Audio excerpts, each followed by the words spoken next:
Monastier con i ladri che sono stati affrontati da una signora di 90 anni. Ho gridato loro contro, li ho spintonati, racconta, è successo ieri in tarda serata.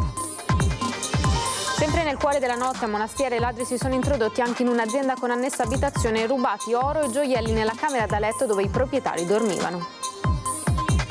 L'appello della sindaca che chiede più controlli e sconsiglia ai cittadini di farsi giustizia, intanto rischia di finire nei guai l'uomo che lunedì sera a Candelù ha sparato colpi di fucile in aria contro i ladri.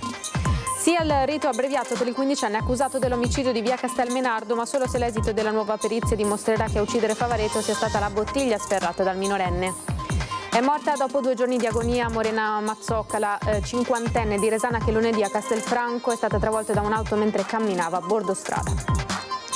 Sabato alle 10:30 a Paderno di Ponzano l'addio a Luciano Sandrin, 75enne morto durante il tragico incidente a Rally del Lazio venerdì scorso. Tragedia sulle 3 cime di Lavaredo, il 64enne Franco Gaspari, guida alpina ampezzana e storico membro del soccorso alpino, ha un malore e precipita sotto gli occhi degli amici. Rinunciano ai regali di nozze e raccolgono 13.500 euro donati alla terapia intensiva neonatale del Caffoncello, il gesto di una coppia di neosposi di Conegliano. A quasi un anno dalla morte le parole di Sammy Basso diventano una canzone composta da un insegnante di musica di Montebelluna, Te voglio ben, il titolo.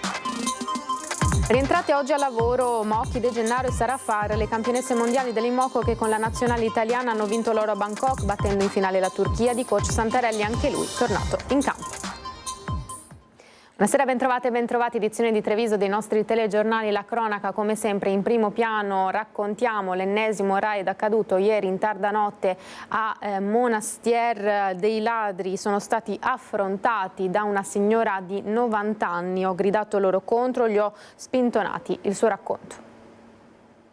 Vengo avanti per verificare, no, cos'è sta luce blu e mi trovo 2 uominati, come si dice, incappucciati e io mi metto a urlare. Cosa feo qua, ho detto, bastardi, fuori! È una reazione d'istinto, energica quanto coraggiosa, quella di Edeltrud Lutiger, 90 anni, che in questa casa all'inizio di Via Bosco, alle porte di Monastier, si trova davanti i ladri quando sono da poco passate le 10 della sera. La donna, che abita da sola, si trova al piano superiore, sta leggendo in camera da letto. Sono dei rumori sospetti a convincerla a scendere le scale. Edeltrud non accende la luce, addosso un paio di pantofole. È qui che si consuma il faccia a faccia. Le urla, ma non solo. Sono per scappare, io li ho spentonati, sbattuto il portoncino quando erano fuori e me ne trovo uno terzo, qua davanti alla porta della cucina. E anche quello però ha riaperto velocemente, naturalmente, e è scappato via. Gli hanno detto qualcosa? No. Tutto silenzio. I 3 si danno quindi alla fuga dopo essersi introdotti dalla porta d'ingresso praticamente scardinata. Dentro trovano qualche decina di euro che serve per delle analisi mediche. Edeltrud chiama così i carabinieri, arriva poi il figlio Orlando. L'apprensione è tanta, ma allo stesso tempo si tira un sospiro di sollievo. Sono situazioni dove uno reagisce anche senza pensare. Fortunatamente sono scappati e basta. Dice di non aver avuto paura Edeltrud, certo all'indomani restano dei segni. Un po' i nervi. Un po' di tremarella. Cioè. Sì, e stanchezza soprattutto, perché la notte anche poi era un po' corta. Ripensando alla sua reazione, la donna allarga le braccia e si scioglie in un sorriso. Le raccomandazioni sono 1000, di non fare certe cose, ma al momento il cervello ragiona così, può dire incosciente eventualmente, ma è andato tutto bene, insomma, ecco. Si può dire solo questo, ma comunque passerà. E sempre a Monastier i ladri si sono introdotti anche in un'azienda con annessa abitazione, rubati oro e gioielli nella camera da letto proprio dove i proprietari dormivano. Sono entrati in camera da letto, noi eravamo a letto, non abbiamo sentito nulla, non so se hanno utilizzato qualche spray, qualcosa, non hanno preso le carte di credito, queste cose, hanno preso solo soldi e oro praticamente. Sono sui 500-600 euro complessivamente e più l'oro che non sono in grado di quantificare, insomma sono gli anelli della moglie, la fede mia matrimoniale. E quello che fa più male forse è questo. Difficile dire a che ora i ladri siano entrati in azione, di sicuro nel cuore della notte, tra le 2 e le 4, siamo in via Pozzetto a Monastier, nell'azienda con annessa abitazione di Luigi Piero Bon. I delinquenti prima sono entrati dalla porta principale della cantina usando probabilmente un piede di porco, poi si sono introdotti negli uffici e infine nella casa comunicante, piano terra e primo piano, compresi la camera da letto dove per l'appunto moglie e marito stavano dormendo. Di quanto successo i coniugi Piero Bon se ne sono accorti appena svegli alle 5:30. Attorno a loro, tutto a soqquadro, poi la consapevolezza di aver avuto i ladri a pochi passi. Abbiamo 3 figli, ma sono via, quindi non c'era nessun altro. Insomma, il gatto che non ha dato cenni. Viste le modalità, facile siano dei professionisti anche per un altro aspetto. Poi quando sono usciti si sono presi, qui abbiamo una videosorveglianza di tutti i fabbricati e hanno staccato praticamente l'NVR che è il registratore e se lo sono portati via, quindi noi non possiamo vedere nulla, insomma. Quindi poi allo stato attuale non sapete se erano in 2, in 3 o assolutamente niente, abbiamo trovato solo le impronte sulla sedia dove sono saliti per prendere l'NVR e per messo in altezza. Secondo lei questi avevano fatto dei sopralluoghi, sapevano dove colpire? Probabilmente sì. Difficile capire questa cosa, abbiamo visto, hanno lasciato qui nei campi, qui proprio di fronte, hanno lasciato delle cose, delle buste che avevano aperto per vedere se c'erano soldi o altro e le hanno lasciate qui, quindi intuisco che siano arrivati dalla campagna, insomma dai campi. 6 anni fa l'ultimo colpo, ma solo nell'azienda. Indagano i carabinieri con Piero Bon che analizza quanto successo a mente fredda. Meglio non essersi svegliati, meglio non esserseli trovati davanti. È chiaro che l'istinto, specialmente quando si è al bar, è quello di dire se lo prendo o lo faccio fuori. Poi a mente fredda si ragiona diversamente, quindi voglio dire è meglio così, cioè nel senso che non sai mai, potrebbero essere armati, non armati e tu reagisci e poi finir male, cioè è meglio evitare insomma sta cosa. Rabbia tantissima e un po' di rassegnazione comunque, ovvio, è così. L'appello della sindaca di Monastier che sconsiglia di farsi giustizia da soli ma chiede più controlli in città. Intanto l'uomo che aveva sparato i colpi in aria a Candelù per dissuadere i ladri rischia dei problemi, rischia di finire nei guai. Sarebbe importante anche, io parlo alle istituzioni superiori, insomma, avere la possibilità di avere più controlli, pur riconoscendo il grande lavoro che stanno facendo le forze dell'ordine, però magari ecco un passaggio in più. Chiede di fatto più pattuglie sul territorio il sindaco di Monastier Paola Moro nei giorni in cui i furti si segnalano in tutta la Marca da nord a sud. Ladri in azione sono stati avvistati anche in Pedemontana, nella zona di Cornuda, uno stillicidio tra paura, psicosi, stress, sicurezza reale percepita, con le vittime che spesso reagiscono mettendo a repentaglio anche la propria incolumità. È il caso del papà 38enne che col francuidio d'Erzo si è trovato i ladri in terrazza scaraventandoli giù di sotto, oppure di quell'uomo che lunedì sera a Candelù ha esploso dei colpi di fucile in aria facendo dileguare i delinquenti che erano appena stati nella casa dell'anziana vicina, e questo dopo che il figlio aveva utilizzato una scacciacani, episodio quest'ultimo che ora è sotto la lente dei carabinieri. Si sta approfondendo l'uso improprio dell'arma per capire se ci sono degli estremi per adottare nei suoi confronti provvedimenti di carattere penale o amministrativo. Così del resto dice la legge. Più in generale da parte delle istituzioni l'appello è a non farsi giustizia da sé. I rischi sono troppo alti da tutti i punti di vista. È vero che siamo legati ai nostri beni e siamo legati insomma alla nostra casa, però qualora insomma ci si trovi a contatto con il malvivente è sempre bene essere prudenti e lasciarlo andare, perché una collanina d'oro si ricompra, anche se ha un valore affettivo, tutto quello che vogliamo, la vita insomma è sacra. Omicidio di via Castelmenardo, sì al rito alternativo per il 15enne accusato appunto dell'omicidio, ma solo se l'esito della nuova perizia dimostrerà che a uccidere Favaretto sia stata la bottigliata sferrata dal minorenne. ho chiesto un abbreviato condizionato a una nuova perizia medico-legale e il giudice ha ammesso questa condizione, quindi ha disposto una nuova perizia medico-legale. Nuova perizia sulle cause della morte del 22enne Francesco Favaretto, brutalmente aggredito la sera del 12 dicembre in via Castelmenardo a Treviso. Al Tribunale dei minori di Venezia si è svolta l'udienza preliminare in cui sono stati sentiti gli specialisti che hanno dichiarato maturo e capace di intendere e di volere il minorenne, 15 anni appena all'epoca dei fatti, accusato di omicidio volontario e rapina aggravata in concorso. 10 in tutto gli indagati. Il giovanissimo, tuttora rinchiuso nel carcere minorile di Treviso, è accusato di aver inferto un colpo al polmone sinistro del 22enne, morto 10 giorni dopo l'aggressione. È una valutazione nuova che chiediamo, che è molto importante e potrebbe risultare decisiva, perché riteniamo che in quella prima fase in cui è avvenuto l'accoltellamento al polmone sinistro del povero Favaretto, quel colpo non fosse un colpo mortale, come invece il consulente tecnico del pubblico ministero, quando effettuò l'esame autoptico, ritenne concausale insieme al taglio, al colpo di bottiglia, al taglio del collo. Se così verrà accertato, la posizione del minorenne cambierebbe drasticamente. Evidentemente l'accusa di omicidio cadrebbe. Sarà l'anatomopatologo Antonello Cirnelli a svolgere l'accertamento in base al quale il ragazzo potrebbe essere ammesso al rito alternativo e beneficiare di uno sconto di pena. Per l'avvocato Crea a provocare la morte di Favaretto non furono i colpi inflitti nella prima fase dell'aggressione, ma nella seconda e da altre mani, in particolare la bottigliata che gli avrebbe provocato la ferita alla gola facendolo stramazzare al suolo. La procura chiuderà a giorni le indagini. Il suo assistito, un ragazzo giovanissimo, come sta vivendo questi mesi?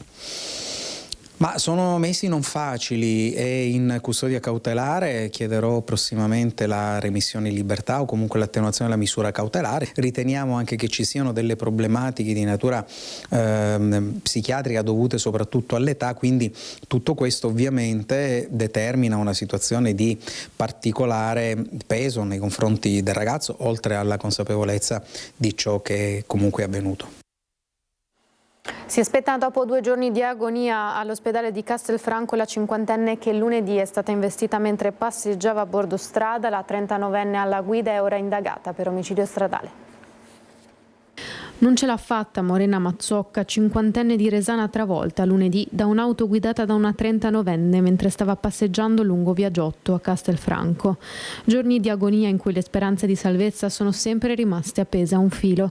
Ricoverata con una gamba rotta e gravi lesioni al cranio, la prognosi è rimasta riservata fino al momento del decesso.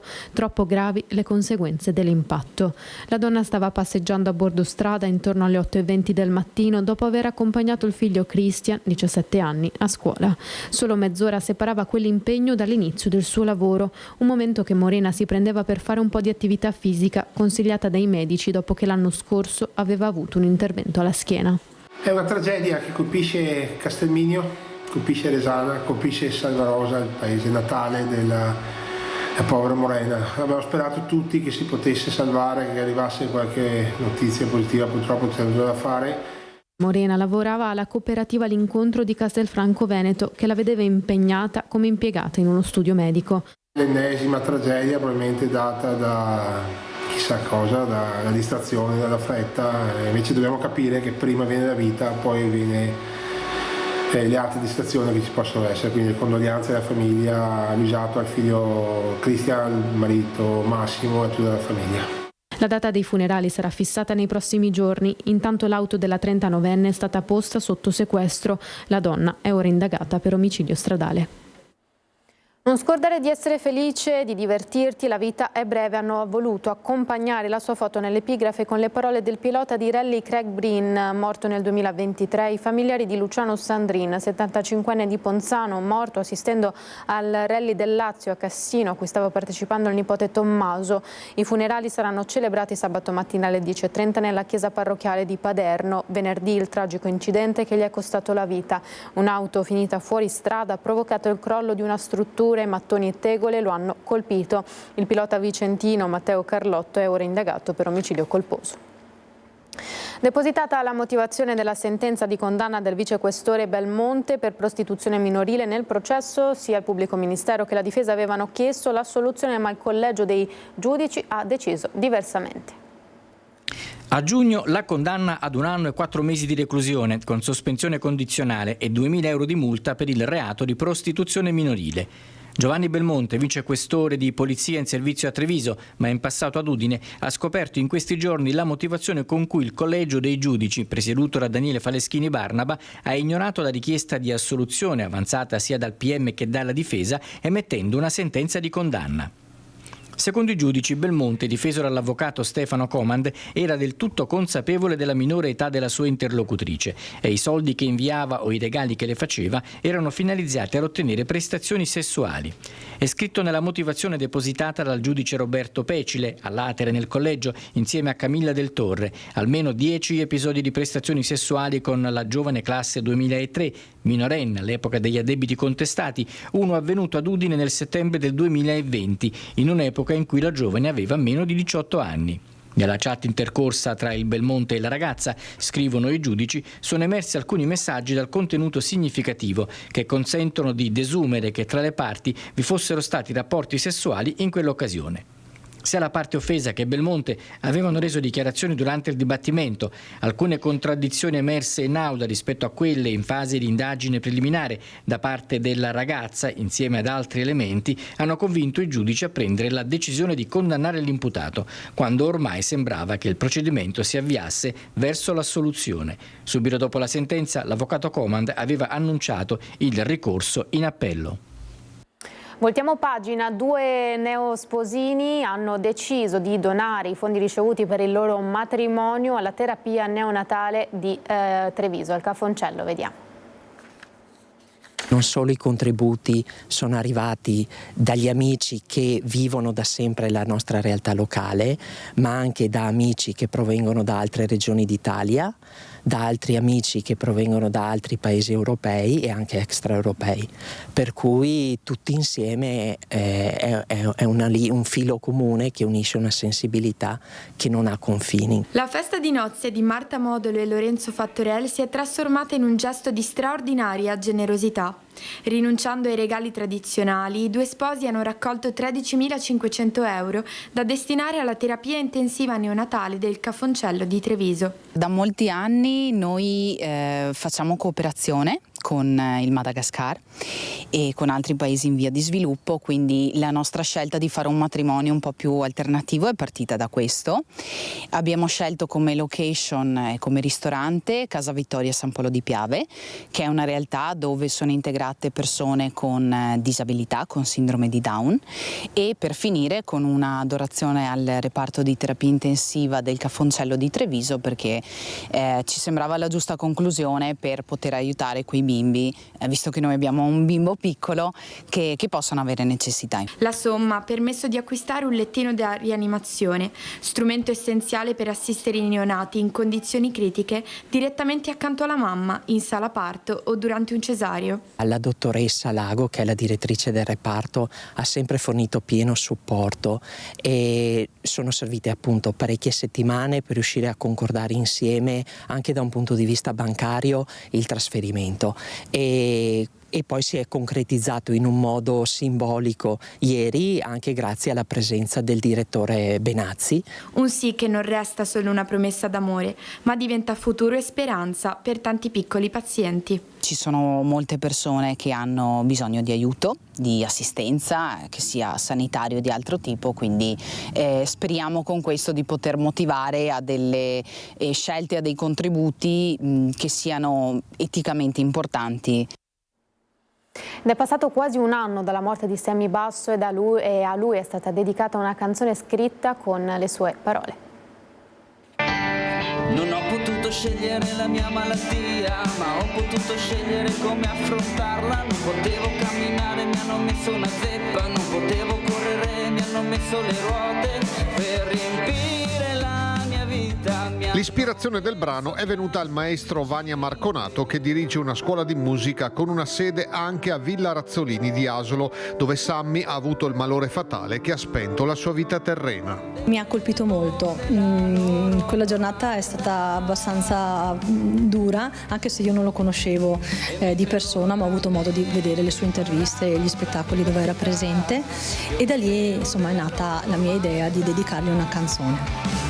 E mentre loro da me imparavano la diversità, io godevo della loro normalità. Le parole della canzone sono espresse in prima persona da Sammy. Mi hanno mandato tramite la mamma e gli amici delle frasi e degli aneddoti molto belli, che lui, delle frasi, dei modi di dire anche che usava quando andavano fuori a mangiare la pizza, quando si trovavano tutti insieme, e infatti la canzone si intitola Te voglio ben, perché era il saluto che dava alla fine delle serate con gli amici, ecco, sostanzialmente. È chiaro il suo amore infinito per la vita e la capacità di rendere quello che può essere per qualcuno un difetto una cosa meravigliosa. È stato un testimonial grandissimo, secondo me, una persona straordinaria per avere la forza di portare in tutto il mondo una sua difficoltà e renderla un punto di forza. Ha avuto una forza eccezionale ed è veramente, per me, è un eroe e sarà sempre un eroe. Ecco.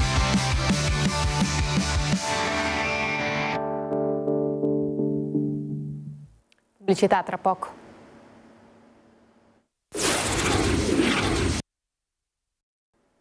Tornati in diretta, proseguiamo con le notizie, parliamo di cyberbullismo e social network. A Treviso il Veneto incontra i ragazzi per promuovere la legalità online e la sicurezza.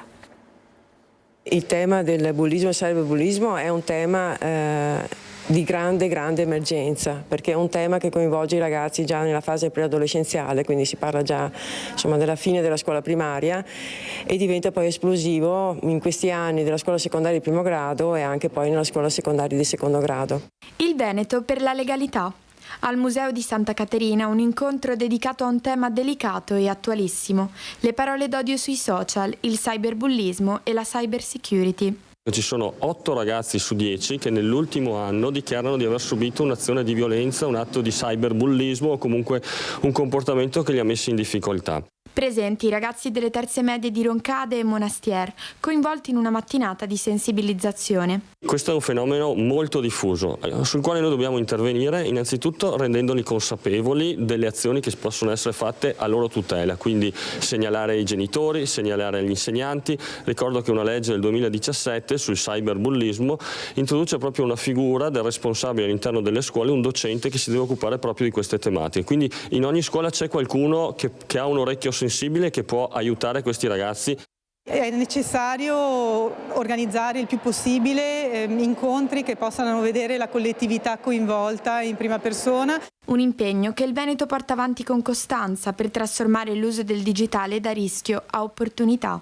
C'è di mezzo il telefonino e i social ed è una grande sfida, soprattutto per quanto riguarda in questa fase d'età in cui magari non tutti hanno i social ma tutti hanno WhatsApp, ed è all'interno spesso di questi gruppi che avvengono fenomeni importanti di cyberbullismo. Da qui la proposta di un pronto soccorso digitale, un punto di riferimento per chi resta intrappolato in episodi di odio e violenza online.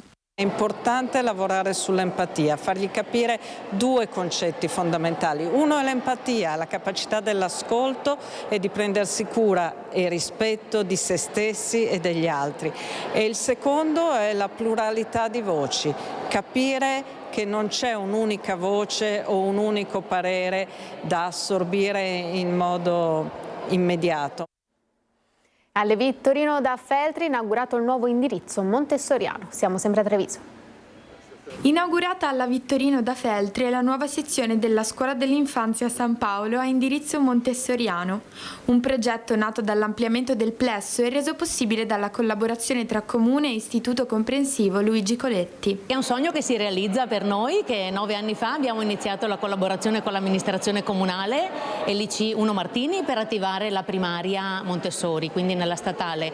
Però questo era un tassello fondamentale per partire dall'infanzia, come deve essere insomma nella pedagogia Montessori, e quindi dopo tanti anni siamo veramente felici e comunque non nascondo l'emozione. Alla cerimonia il sindaco Mario Conte, l'assessore Gloria Sernagiotto, l'assessore Sandro Zampese e la dirigente Angela Ferraro. La nuova sezione, attiva da quest'anno scolastico, accoglie già 20 bambini tra i 3 e i 5 anni. Una unicità, perché nel comune di Treviso, nel territorio trevigiano, non c'era una sezione della scuola dell'infanzia di indirizzo montessoriano. giorno. Un tassello che garantisce la continuità con la primaria montessoriana di Treviso, completando così un percorso educativo che parte dall'infanzia. Dall'ampliamento della mensa della scuola Vittorino da Feltre sono stati ricavati degli spazi che potevano ospitare una scuola dell'infanzia. Ci siamo confrontati con la dirigente del comprensivo Coletti e abbiamo condiviso l'opportunità di dare a questa nuova sezione, ricordo che è una nuova sezione dell'infanzia a San Paolo, una sezione distaccata, un indirizzo specifico. L'ambiente è costruito a misura di bambino, con arredi e strumenti specifici, forniti dal Comune e finanziati con fondi PNRR, per stimolare la curiosità e l'apprendimento autonomo. Dà i mezzi che gli servono per scoprire tutti gli elementi per conoscere la vita in tutti gli aspetti, dalle materie quelle classiche alle attività di vita pratica, quelle più comuni, al meraviglioso mondo dell'educazione cosmica, quindi tutto quello che sono le interrelazioni tra gli elementi, gli animali, le piante, l'ambiente, quindi una grande visione che Maria Montessori aveva e che avrebbe portato ad un mondo di pace proprio a partire dai bambini. Siamo allo sport, accolte al Palaverde per il loro rientro Mochi, De Gennaro e Sara Far, le star, le atlete più forti del mondo rientrate proprio dai mondiali. Credo che sia una delle cose più belle insieme alle Olimpiadi che abbiamo fatto in quest'anno con la nazionale. È stata una medaglia sudata nella quale abbiamo dato tutte noi stesse, quindi me la tengo più che volentieri. Vi rendete conto ogni tanto di quello che avete fatto? Secondo me un po' sì, però specialmente vedendo insomma le reazioni delle persone quando ci vedono in giro, il fatto di insomma percepire le emozioni che siamo riusciti a trasmettergli, quello sicuramente mi fa rendere conto, però per il resto sono ancora un po' tra le nuvole. Forse ce ne renderemo conto tra qualche anno, penso, di questi 2 anni, due stati che abbiamo fatto in realtà, ma sono molto orgogliosa della squadra, ecco. Sì, ero anche un po' emozionata a venire qua, nonostante mi hanno detto che questa è la mia 13ª stagione, però sai, è sempre bello ritornare qui dove ti senti un po' a casa e incontrare anche le ragazze nuove, ma anche quelle con cui hai condiviso tante emozioni negli anni precedenti, quindi sono contenta di essere rientrata. Io sto recuperando piano piano dagli sforzi di questa lunga estate, faticosa estate, con questo epilogo un po' particolare. E abbiamo già giocato il primo test, che è stato in realtà un bagno di folla molto piacevole a Belluno, in cui abbiamo ruotato la squadra tantissimo, ma ho avuto modo di rivedere la mia squadra sul campo. L'intento è sempre quello di far molto bene, negli anni ci siamo riusciti spesso, sappiamo che non è sempre semplice, anzi quest'anno sarà complicatissimo, non solo per le squadre italiane ma anche per quelle turche soprattutto. Si è alzato il livello, come al solito cerchiamo di dire la nostra, anche se gli altri cercano di rubarci quel gradino alto del podio che spesso e volentieri abbiamo preso. Sicuramente non era questo il risultato che volevamo, ma quando perdi dall'Italia, ci può stare, perché è veramente la nazionale più forte. Ora sono felice di essere tornata qui. È solo il mio 2º anno a Conegliano, ma qui sono a casa e questa è come una famiglia. Siamo al rugby, bene le 2 amichevoli prestagionali, il Benetton ora si avvia agli impegni ufficiali. Sono state settimane incoraggianti e abbiamo giocato 2 amichevoli, mostrando indicazioni promettenti rispetto all'inizio della stagione. Quindi siamo fiduciosi in vista delle prime sfide ufficiali. E l'esordio in United Rugby Championship è fissato per il 27 settembre a casa degli irlandesi del Connacht. L'australiano Lewis Wershon, mediano di mischia, mette sul tavolo i 2 successi inanellati con Harlequins e Black Lion ed è pronto a scommettere su un Benetton capace di esprimere un gioco all'altezza dei suoi avversari, preparato e determinato. Dobbiamo affinare i nostri fondamentali e quando abbiamo il pallone in mano. Per il resto siamo un'ottima squadra, con tanto talento diffuso, e possiamo sviluppare ancora meglio il nostro attacco e il nostro kicking game. Siamo felici di cominciare il campionato. Wershon ha affrontato la nuova avventura trevigiana senza saper parlare italiano, ma l'accoglienza è stata tale, racconta, da superare anche questo ostacolo. I ragazzi che parlano inglese hanno aiutato il mio inserimento e tutta la squadra mi ha accolto alla grande. Vivere a Treviso è fantastico, è una città molto carina e ci sono sempre cose da fare. È molto bello. Positiva, dice, la collaborazione tra Benetton Rugby e Queensland Red, che permette ai giovani atleti australiani di approcciarsi a uno stile di rugby diverso, in particolare per un elemento. Sicuramente il kicking game. In Australia il gioco è più aperto. Non abbiamo contatto nei nostri 22 metri di gioco. Piuttosto calciamo e ci piace correre. È un gioco più veloce, meno strutturato. Qui è diverso e questo è un aspetto che mi intriga, perché il kicking game è un punto fondamentale del mio gioco e sono felice di poterlo migliorare qui. Invece noi ci spostiamo a Tarso, canti e lettere dal fronte, grande serata di emozioni, venerdì sera 19 settembre a partire dalle 20:30 all'Auditorium di Banca Prealpi San Biagio. La serata evento è curata dall'Associazione Nazionale del Fante, Federazione Provinciale di Treviso, in collaborazione con la sezione di Tarso. La lettura di preziosi documenti storici sarà intervallata da brani musicali eseguiti dalla Corale dei Laghi. L'evento è patrocinato dai comuni di Tarso, Follina, Cison di Valmarino, Revine Lago e Miane. Passiamo così alle notizie dal Bellunese.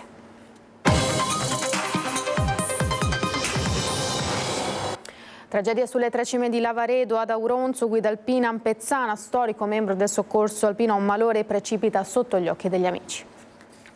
Franco Gaspari, 64 anni, di Cortina d'Ampezzo, era ormai quasi in vetta alla cima grande di Lavaredo, che stava scalando insieme ad altre due persone, quando, prima di cordata, è precipitato. A lanciare l'allarme i compagni, che l'hanno sentito cadere senza poterlo vedere né sentire in quanto nascosto da uno spigolo. In direzione delle tre cime di Lavaredo è volato Falco, che ha individuato il corpo esanime in un canalino, sbarcando inutilmente nelle vicinanze il tecnico di risoccorso e il medico. L'elicottero, dopo che il corpo era stato spostato in un punto più facile per il recupero con il verricello, ha potuto solamente imbarcare i due amici in stato di shock, riportandoli a valle. Gaspari era entrato a far parte della famiglia del soccorso alpino nel 1985 ed è stato uno dei primi tecnici di risoccorso del SUEM a bordo di Falco e Leone. Un amico, un compagno di cordata, un forte alpinista, una guida alpina seria e preparata, un soccorritore, uno studioso e scrittore appassionato della storia delle sue montagne. Franco Gaspari era tutto questo, e queste sono state le parole con cui Ken Sass ha voluto ricordare chi, questa mattina, sulle montagne su cui era solito soccorrere gli altri, ha invece perso la vita. Incidente in galleria a Fonzaso, il ribaltamento di un camion ha costretto Veneto Strade a chiudere il traffico sulla regionale 50 all'altezza del chilometro 49. Il mezzo si è messo letteralmente in piedi all'imbocco della galleria, rendendo pericoloso il passaggio dei mezzi che sono stati deviati fino alla risoluzione completa del problema. Prosegue l'attività dei servizi integrati bellunesi per la riduzione delle perdite idriche degli acquedotti della provincia. Nell'ambito di Castoi si sta provvedendo alla sostituzione di circa 400 metri di rete di distribuzione, posando nuovi misuratori per suddividerla in distretti e raccogliere dati sullo stato di salute delle condotte. Il cantiere dovrebbe essere chiuso in autunno. L'intervento rientra nel maxi progetto da oltre 25 milioni di euro finanziato con i fondi del PNRR. Un bilancio del turismo con l'estate agli sgoccioli. Estate agli sgoccioli, guardando indietro bene giugno, meno luglio. E il termometro per fare i conti sono i proventi dai parcheggi. Devo dire che in Alpago, inteso anche come conca dell'Alpago, il turismo quest'anno, nonostante il tempo non sia stato clemente con noi, specialmente nel mese di luglio, comunque ha registrato numeri in crescita anche quest'anno rispetto al 2024. Complice è stato un giugno dal punto di vista del meteo sicuramente buono e favorevole, che ha visto, per quel che riguarda il solo comune di Alpago, una maggiore entrata anche relativa ai parcheggi.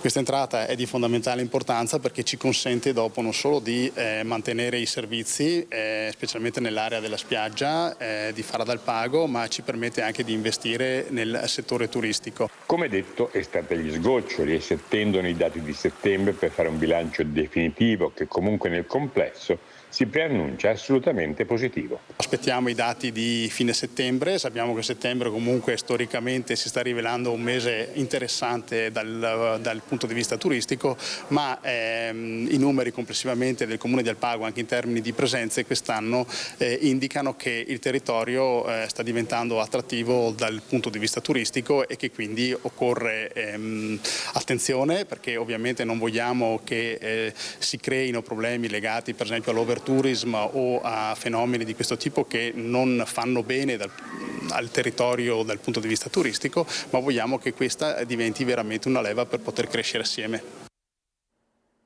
Una nuova ricchezza si aggiunge al FAI montano.